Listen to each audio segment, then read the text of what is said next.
স্বাধীনতার পর থেকে নিজেদের অস্ত্রভান্ডার সমৃদ্ধ করে চলেছে ভারত। সম্প্রতি পাকিস্তানের সঙ্গে টানটান উত্তেজনার কারণে অস্ত্রভান্ডারকে আরো সমৃদ্ধ করতে মনোযোগী হয়েছে দেশটি। এরই ধারাবাহিকতায় উত্তরপ্রদেশের প্রতিরক্ষা শিল্প করিডরে ব্রহ্মোস সুপারসনিক ক্রুজ ক্ষেপণাস্ত্র উৎপাদন ইউনিটের উদ্বোধন করেছেন দেশটির প্রতিরক্ষা মন্ত্রী রাজনাথ সিং।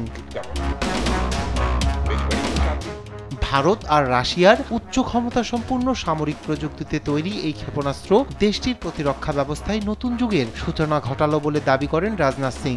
এ সময় ভারতকে বিশ্বের সবচেয়ে শক্তিশালী রাষ্ট্র হিসেবে গড়ে তোলারও প্রত্যয় ব্যক্ত করেন তিনি। ভারত আর রাশিয়ার এক হাই ডিফেন্স টেকনোলজিতে তৈরি ব্রাহ্মোস আজ নতুন যুগের সূচনা করলো। পাশাপাশি প্রতিরক্ষা ক্ষেত্রে ভারতের অন্যতম হাতিয়ার হবে এটি। আমরা প্রতিনিয়ত আমাদের শক্তি বাড়াচ্ছি।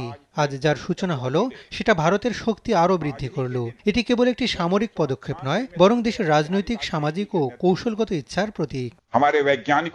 2021 সালে নতুন এই কারখানাটি নির্মাণ কাজের উদ্বোধন করেছিলেন প্রধানমন্ত্রী নরেন্দ্র মোদী। বছরে 100 থেকে 150 ক্ষেপণাস্ত্র তৈরির লক্ষ্যমাত্রা নেওয়া হয়েছে এই সামরিক অস্ত্র তৈরির কারখানায়।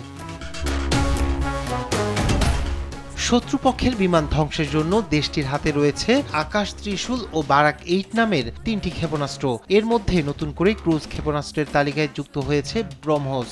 ভারত ও রাশিয়ার যৌথ উদ্যোগে তৈরি এই ক্রুজ ক্ষেপণাস্ত্রকে সমীহ করে বিশ্বের সব দেশই। এই ক্রুজ আঘাত আনতে পারে 1000 থেকে 1500 কিলোমিটার দূরত্বের লক্ষ্যবস্তুতে। পারমাণবিক ওয়ারহেড বহনেও সক্ষম এটি।